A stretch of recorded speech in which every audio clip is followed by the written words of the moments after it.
హరే కృష్ణ. 108 శ్లోకాల యజ్ఞంలో భాగంగా 98వ శ్లోకం. యో మామేవమసమ్మూఢో జానాతి పురుషోత్తమం స సర్వవిద్భజతి మాం సర్వభావేన భారత.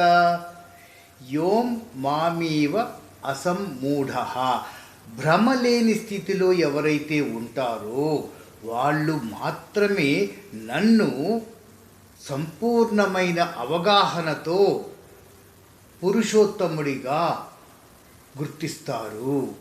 క్లియర్ అండి, దాంట్లో డౌట్ లేదు. యో మామేవ మసమ్మూఢో, మతి భ్రమణ లేకుండా.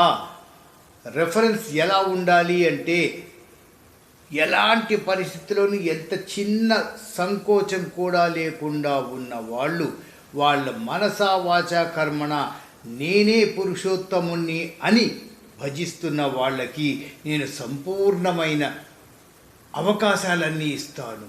వాళ్ళ ఆరోగ్యం చూసుకుంటాను. మనిషి ఒక పర్సనాలిటీ డెవలప్మెంట్ అంటారు చూసారా, అది మొత్తం జరిగిపోతుంది అంటున్నాడు శ్రీకృష్ణ పరమాత్మ. సో ఇప్పుడు ఉన్న జనరేషన్లో ఏం చేయాలండి? నిజమైన జ్ఞానము, అలాగే సంపూర్ణమైన అంకిత భావము. నిజమైన జ్ఞానము, సంపూర్ణమైన అంకిత భావము ఉంటే జీవితం మొత్తం విజయవంతంగా ఉంటుంది. ఆ అంకిత భావము అంటే కాన్సన్ట్రేషన్.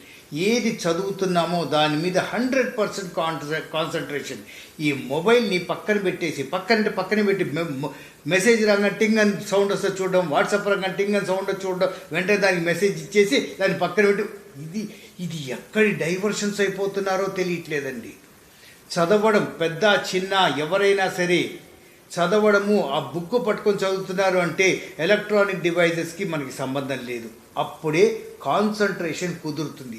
అలాంటి కాన్సన్ట్రేషన్ కుదిరినప్పుడు ఏది చదివినా వితిన్ నో టైం రిజిస్టర్ అయిపోతుంది.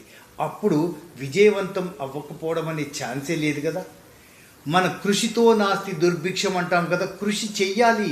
ఎలాంటి కృషి చేయాలి? నిష్పక్షపాతంగా కృషి చేస్తేనే మనకి విజయం సాధ్యమవుతుంది.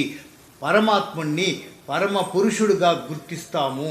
అలా గుర్తించినప్పుడు నేను సహాయం చేస్తాను మీ ప్రతి విషయంలో అంటున్నారు. శ్లోకం ఒకసారి చూద్దామా.